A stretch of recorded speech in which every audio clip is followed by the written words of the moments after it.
I want to quickly talk to you about a real estate LLC. How do you structure your first property? In other words, let's say you just starting your real estate property investment strategy right now. So how do you actually get everything done with your LLC?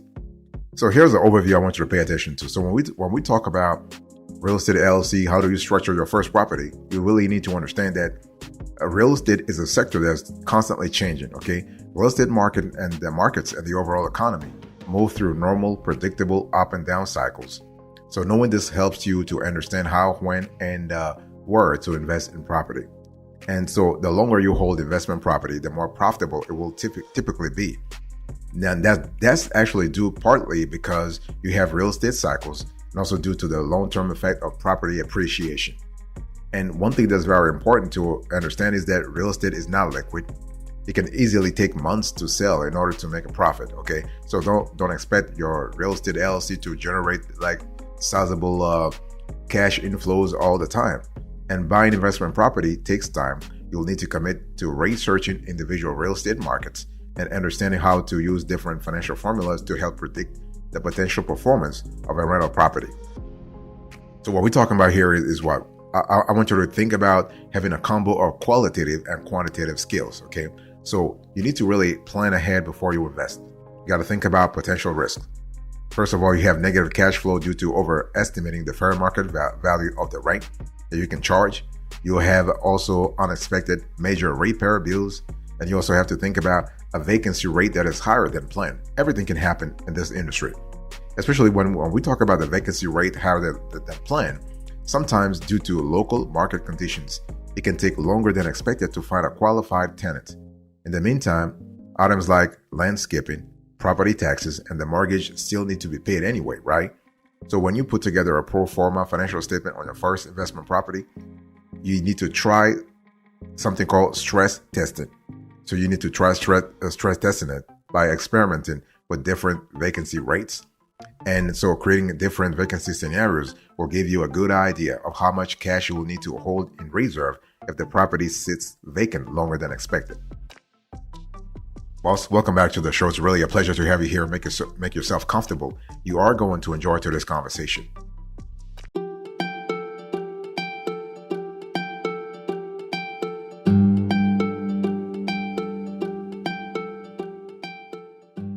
So when we talk about your real estate LLC, how do you structure your first property? You need to plan ahead, right? So when we talk about planning ahead, we're talking about being in a situation where you have to think about different scenarios. First of all, you gotta take care of yourself first, because see, the thing is that when you talk about getting a real estate LLC, you got to think about your personal finances, because once you actually put real estate property, like a real estate asset, into the equation, then you might actually lose it, quote unquote. So what I'm saying by that is you want to really solidify your financial stability to make sure that everything is stable in your family's finances. So you have a rainy day fund for the children, for your wife, for your husband, and so on and so forth. So you want to really make sure that you are able to have an emergency fund. Okay, while some real estate gurus on TV may encourage you to do just go all to dive all in, it's really not good. You want to really cover your back, because you never know. So you want to have at least 6 to 18 months of savings, and you also want to contribute to a 401k and or IRA. In other words, you want to have several strategies whereby you are covering your back. You got to cover your ass. It is what it is. I'm just telling you straight, so you know exactly that if you are going to be a real estate LLC investor, you really need to take care of yourself first. And number two, you need to strengthen your credit score. See, the whole thing here is that you're going to have to actually you're going to have to borrow, right? So you better have a high FICO score. The higher, the better. So anything above 700 is a great criterion for you to actually start investing in real estate and having an LLC. And also build your business cash reserves. The same way you actually work on your personal cash reserves, you want to work on your business cash reserves. So when you buy your first investment property through your real estate LLC, you will need to have money for the down payment, escrow fees, legal fees, and closing costs, and repair or renovation expenses if you're not buying a turnkey rental property. Okay, so if you're financing your purchase, some lenders will also require you to hold 6 months or more of cash in reserve. That way, the bank knows that you will be able to pay the mortgage in case there is no rental income due to higher than expected vacancy rate. Also, I want to quickly remind you of today's topic. We are having a conversation about real estate LLC, how do you structure your first property.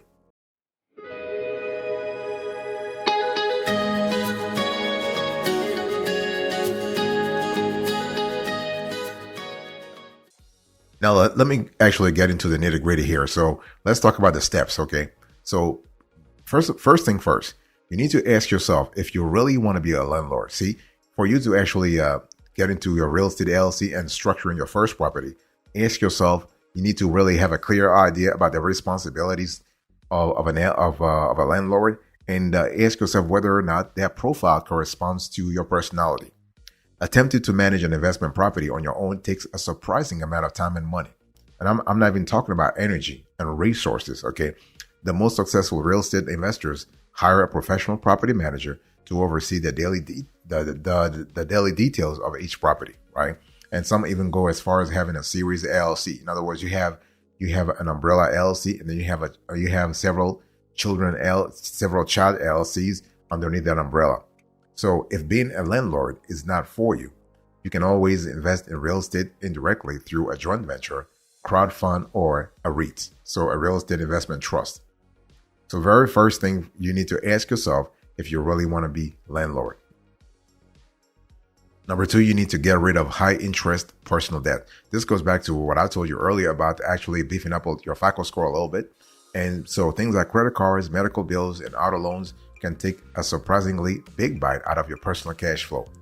So while some debt is not always avoidable, you do not want to be in a situation where you have to choose between paying the loan on your investment property or a credit card, right? So you do not want to mingle your personal affairs with your business affairs. This is why you want to really sort of solidify your personal financial situation first. You want to buttress that aspect of things before you actually dive into a real estate investment with your real estate LLC. Okay, so make sure that you get rid of high interest personal debt. Now, when I'm talking about getting rid of a high interest personal debt, I'm not asking you to actually pay off the full balance. No, you can actually pay as much as you can so that you can reduce your DTI, your debt to income ratio, to a reasonable level.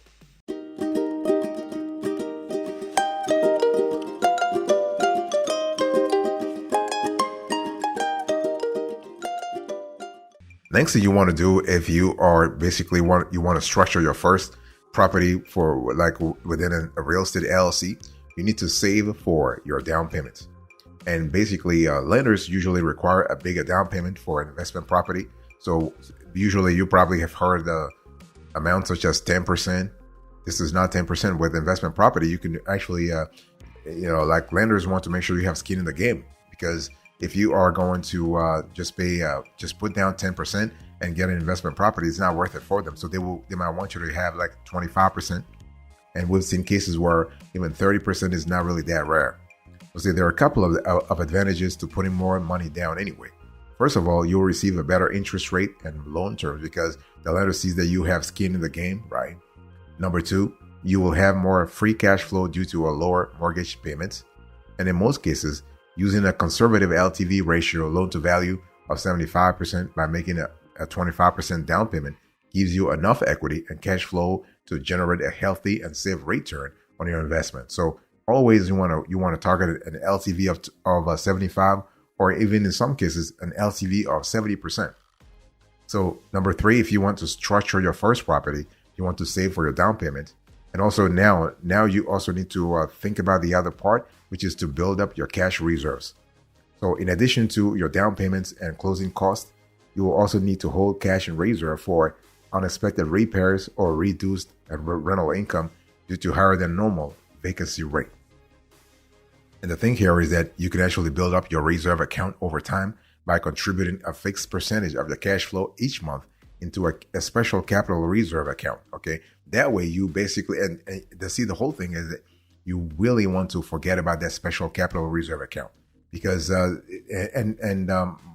better, what you want to do is you want to open another account at the same bank or at a different bank, and you just want to have the transfers done automatically.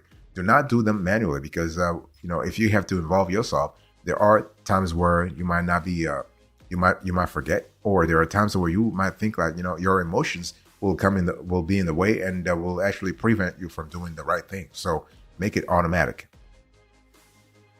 Also, I want to quickly remind you of today's topic. We are having a conversation about real estate LLC, how to use structure your very first property.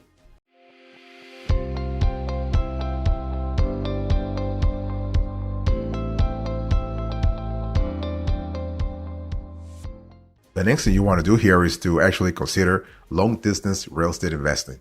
So the whole thing is that, everybody believes that you got to be in the same neighborhood of the real property that you are actually investing in. You don't have to. You don't have to. You don't have to be. You don't have to be in the same geography. You can be in one state. You could be in Connecticut and have a real estate investment property in Illinois, like in Chicago, for instance. Or so your first investment property doesn't have to be in the same city that you live in. In fact, there are plenty of real estate investors who live and work in high cost markets but invest long distance, right? So this is kind of cool. And basically, as a matter of fact, the Roofstock Marketplace is a great place to look for single family and small multifamily rental properties in attractive markets across the country. Okay, so it's called the Roofstock Marketplace. And so the next thing you want to do is you want to compare paying all cash to financing. See, the whole thing is that, you might say, well, why should I invest that? Why should I put so much cash in a real estate investment property? Well, because if you can't really use the cash for something else, then basically they will generate a return that is higher than the return the lender is charging you. Then you don't have an opportunity cost. See, the thing is, you only put a down payment of 25, like a down payment below 100%. If you do not have, let's say you do not have a cost of or let me just put it this way. The whole thing here is that it's all about cost of opportunity, opportunity cost rather. Opportunity cost. If your opportunity cost is really high, then you really are better off just putting having an all cash transaction, because there is no better use of the cash. Okay. Even though the housing market is still going strong, there are plenty of good investment properties on the market priced at less than $100,000. Sometimes you need to move fast to get the best deals too. If you decide, for instance, let's say you decide to pay in cash or make an extra large down payment to speed up your loan approval, you can always refinance at a later date to pull out some of your original cash anyway. So if you are financing, you'll need to get pre-qualified for a loan before you make an offer or on an investment property. Items your lender will look for include a credit score of at least 680, from 650 to 680, job history over the last 2 years plus tax returns, and up to 5 years if you are self-employed, cash on hand for the down payment, detailed list of all assets and liabilities, and a low debt-to-income ratio, so debt-to-income ratio DTI of 36% or less, although some lenders may accept a much higher ratio depending upon the property.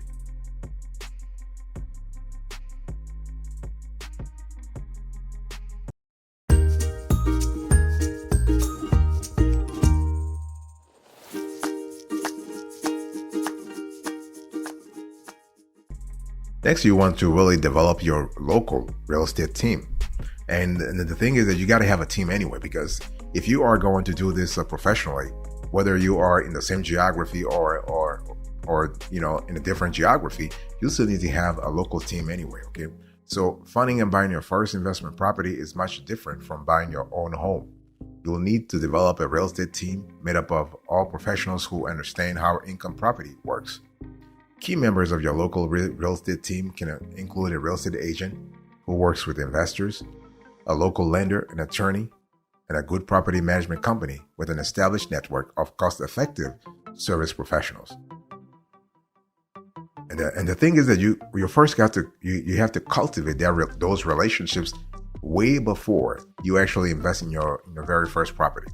You can't just start building that relationship once you found the property. No, you need time to actually make sure that you are in good hands. Okay, and so you also want to analyze each market on a macro level. So some markets are better than others for investment property. So factors that make a good place, for rental property include population growth, employment growth and a low unemployment rate, median household income levels, percentage of renter-occupied household increasing, vacancy rates and median rent trends. You have growth of housing prices, for instance.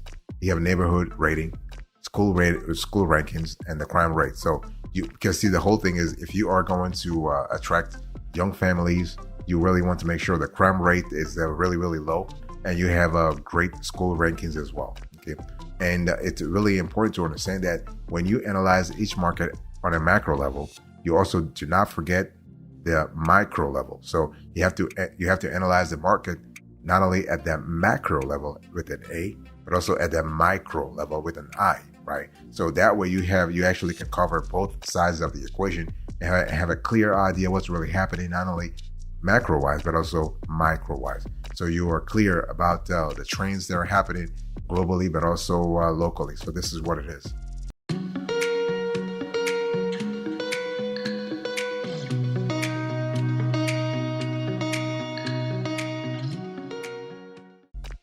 The next thing you want to do here is you need to really understand a little bit about numbers. So I'm not saying you have to become like a PhD. You don't have to have a PhD in financial analysis. You don't have to, but you need to really understand a little bit what numbers are, right? So financial analysis must be something that you really have a clear understanding about. I'm not saying an expert understanding, but you need to have a clear understanding. So after you are narrowed down a market to invest in, the next step is to analyze the potential financial performance of several investment options. So by comparing different properties to one another, you will gain a better feel for which property is best for you. So what you want to do is you want to actually create at first a pro forma statement for each property. So you want to begin with the property gross income, then subtract the vacancy and bad debt expenses, recurring operating expenses such as landscape and maintenance, property management fees, and your mortgage payment to arrive at your net cash flow. And you got to have your net cash flow. You got to have a clear idea about where you stand if you were to really get into this property. This is really important. So basically, other calculations you can use to analyze the potential financial performance of each rental property include things like your cap rate, your cash-on-cash return, and the 1% rule. So when we talk about cap rate, this is actually a percentage that compares the property net income, excluding the mortgage payment, to the market value. So cap rate equals net operating income, NOI, divided by market value. What about cash on cash return? Well, cash on cash return is actually a ratio that compares the cash received to the cash invested. So cash on cash equals cash return divided by cash invested. And also you have the 1% rule, which actually compares the gross monthly rent to the total cost of the property, where the higher the ratio is above 1%, the better. So rent ratio actually is monthly rent divided by property cost. And the last part is that you have to take the leap. That's what it is. I mean, you've done all analysis. Now it's time for you to actually get into the whole thing and to really have a clear idea what you're getting yourself into. Because otherwise it will simply be a bad case, if you will, of analysis paralysis. You got to take the leap.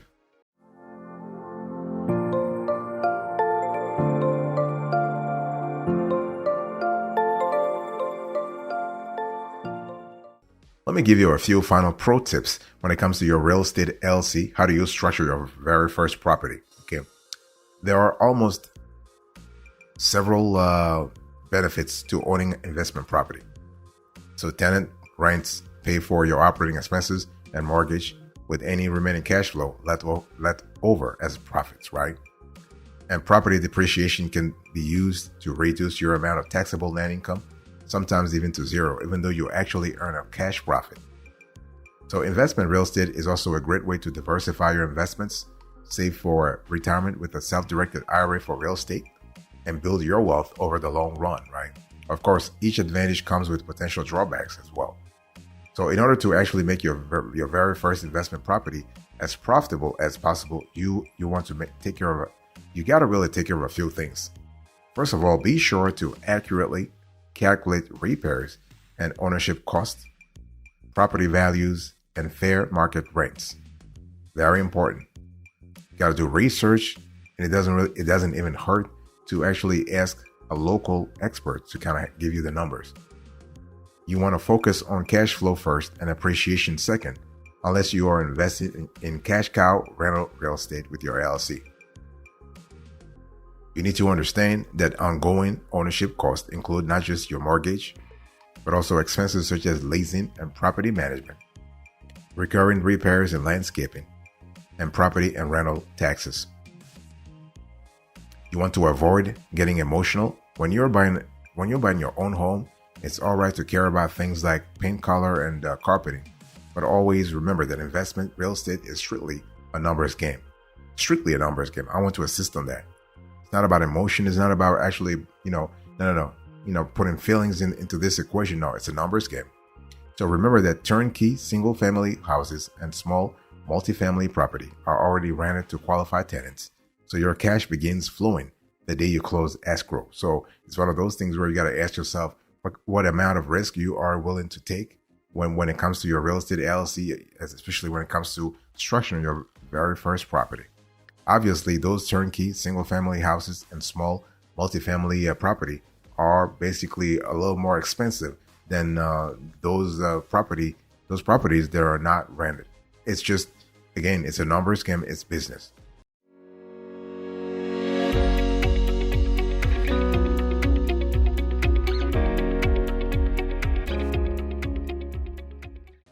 Thank you so much for your attention. I really appreciate it. In today's conversation, I was just talking to you about real estate LLC, how to structure your first property. So I give you the overview and the steps you need to go through to actually make sure you are structuring your first property the right way. Thank you so much. God bless you. I'll speak to you another time. Until then, remember, stay marvelous.